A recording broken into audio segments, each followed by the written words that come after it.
Agora, ela como mulher, como deputada, Não, e o papel que ela nossa, teve ali, da mesma maneira como a gente tá falando do Põe na Roda, o papel que ela teve no TV Mulher, sim. falando sobre as pautas de É, gênero ser numa uma época em que mulher isso. sexóloga, né. Lógico. É, Mas então, desde que eu era criança, eu sim. gostava de horário eleitoral e gostava, consequentemente, de política. Na nossa cabeça, quando a gente pensa em política, a gente pensa que político é uma pessoa que disputa eleição, é É, eleito e vive disso. Bom, quando a pessoa geralmente a pessoa me pergunta assim: quando você entrou pra política? Ela tá querendo saber disso. Quando é. você disputou uma eleição pra se eleger? Porque esse é o senso comum que a gente tem de política. E eu sempre gostei. Quando eu fui para essa escola em 2013, 2014 e tal, que era uma escola que tinha muito movimento estudantil, foi aquela época que tinha as manifestações contra o aumento da passagem de Ai, que ônibus. bom que você foi Você pro lado lembra? certo, né. Exato, exato. E foi uma época que eu comecei a tomar mais consciência política e que daí, olha que legal, eu vi que a política ela não era só a política institucional. Você ser candidato e se eleger. Isso é uma parte da política, mas a política está meio que em tudo, inclusive nos movimentos que a gente faz sem necessariamente precisar ter um mandato. Uhum. Eu lembro que era uma escola muito mobilizada, uma vez a diretoria trancou um portão lá, os alunos ficaram muito bravos porque iam ter que dar uma volta maior, fizeram abaixo-assinado, fizeram uma manifestação, quebraram o portão, foram encaminhada na rua até a sede lá da superintendência e o portão ficou aberto. Então, isso aí foi uma lição para mim. Uma sementinha ali, né, Que dá. E tinha junho de 2013, o povo saindo na rua e derrubando o aumento da passagem. Então, se a gente soubesse até deixava, né, ficar os 20 centavos do que ficou deu. pior depois. Mas eu acho que junho foi importante, porque para uma geração que nem eu, que nem a minha, foi a primeira vez que você teve esse contato de que se você Cara, sai na rua e se mobiliza e vai muita gente junto com você, você consegue mudar as você coisas. sempre esteve do Independente do lado resultado que teve no final. da esquerda, mesmo naquela época, porque eu lembro que naquela época, mesmo pessoas de esquerda, eu não sei, parece que foi um vírus, assim, na sociedade que, nossa, virou um fora Dilma, um antipetismo que, assim, que inflamou na sociedade e que depois, com o tempo, eu até acho que a resposta veio relativamente rápida, assim, porque deu pra ver qual que era o lado certo, com Vaza Jato, com a eleição do Sim. Bolsonaro, com a do Temer, o que virou, e aquelas promessas de que tirando o direito trabalhista, fazendo aquelas reformas, vai vir emprego, não sei o quê, e a gente viu que não veio nada, né?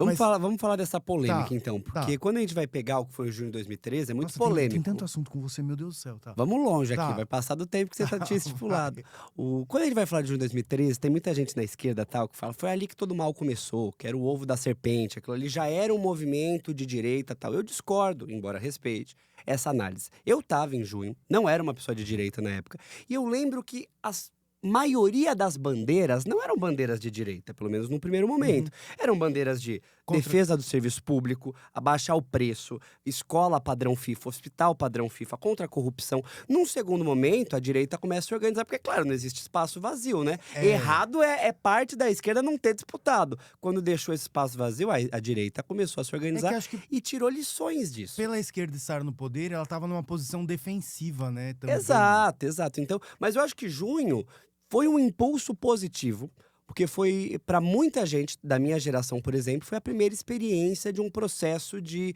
mobilização direta, ir pra Nossa, rua. lembra? O gigante acordou, o pessoal É, falava assim. exato. Claro, tinha muita coisa, tinha muita Sim, mitologia no sim. negócio. E foi muito desviado o seu foco também. E depois a direita aprendeu, talvez melhor do que parte da esquerda, por esse motivo, que uma parte da esquerda estava no governo, mas a esquerda aprendeu, a direita aprendeu a utilizar desses aprendizados que ela As teve, rede redes. social, esse método de mobilização de rua tal. E daí, na hora do impeachment, eles levaram Porque isso o em diante. Facebook teve um papel fundamental em juntar as pessoas para fazer as manifestações na Claro, época, não né? só. Desde E, então. e a esquerda tava boiando, assim, né, nesse processo, que enfim, era uma coisa nova, né? Eu acho que a direita, ela aprendeu mais rápido e aprendeu a operar mais rápido o que são as redes sociais. Entender que a rede social não é mais um meio de comunicação paralelo ali ao panfleto, paralelo aí aos outros. Ela é Sim. um meio que muda a qualidade das coisas.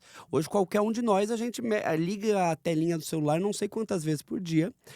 As pessoas se informam por política, principalmente a partir daí. É toda uma outra concepção de comunicação, porque é uma informação que ela é dividida, que você As recebe muito. bolhas, né, É assim, bolha, e você recebe muita informação por dia, você não consegue filtrar o que é certo, o que é errado. sim. Então é o espaço fértil para mentira, para desinformação. E a extrema-direita entende o peso que o algoritmo tem, como que o algoritmo, para você passar mais tempo mexendo no aplicativo, ele vai te bombardeando com conteúdos cada vez mais divisivos, cada vez mais extremistas, cada vez mais conspiratórios. A extrema-direita entendeu tudo isso, enquanto a maior parte da esquerda, não todo mundo, mas ainda está engatinhando nisso. Eu acho que não dá para deixar mais para depois. Não dá para achar que a rede social é mais ou é uma coisa passageira, ou minimizar o efeito que ela tem na maneira como as pessoas se informam em debate político hoje. Acho que hoje ela dita mais as regras até do que a mídia tradicional que tá mais correndo atrás.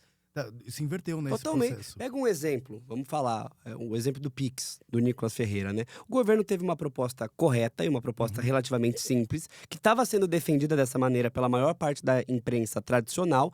Aí o Nicolas Ferreira, com um vídeo de TikTok, conseguiu desestabilizar toda uma política do governo federal e fazer o governo ter que recuar, sendo que a imprensa oficial, ela estava a favor da medida, que era uma medida relativamente simples, importante, tal, que não ia afetar. Então, acho que isso é um exemplo elucidativo e que deveria servir de lições para a maior parte da esquerda, de que hoje isso aí tem um poder às vezes maior do que o meio de comunicação oficial, do que os canais do governo. Então, se a gente não aprender como que a gente utiliza isso, como que a gente se previne a essa disputa de narrativa e contra-narrativa, como que a gente sabe fazer, discutir e difundir as nossas ideias por aí a gente está perdido. Agora, recentemente, a gente teve uma grande surpresa em relação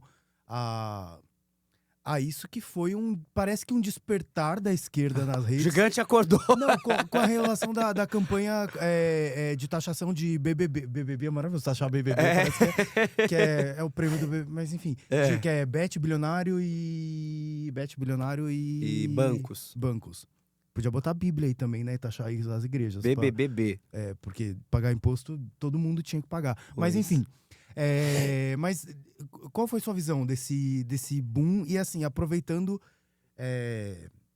que a gente puxou esse assunto, você acha que isso é um sinal de que a esquerda está aprendendo finalmente essa linguagem das redes, do algoritmo, de como chegar a informação às pessoas?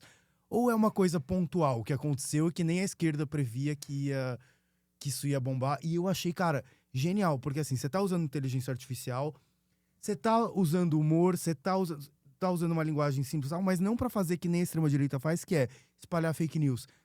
Você tá explicando o óbvio para a população. E conseguindo fazer o povo, ou sei lá, pelo menos muita gente, entender o que tá rolando ali. E que legal, né? O que tá rolando no Congresso, que normalmente as pessoas só ligam pro executivo e o legislativo... Sim.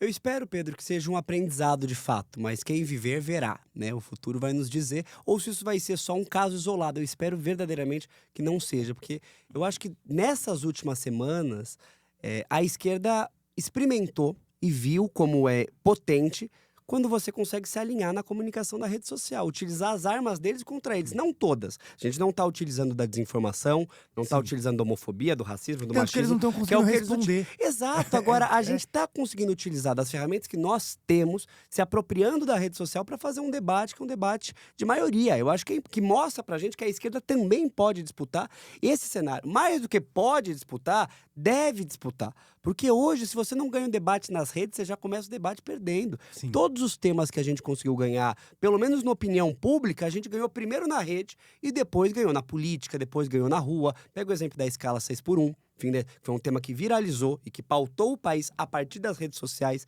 Mesmo aquele projeto nojento lá do PL do estuprador que tinha lá atrás, foi um projeto que a gente conseguiu impedir, barrar, porque era uma coisa tão revoltante, tão absurda, que ganhou maioria primeiro nas redes sociais e depois impediu que eles avançassem.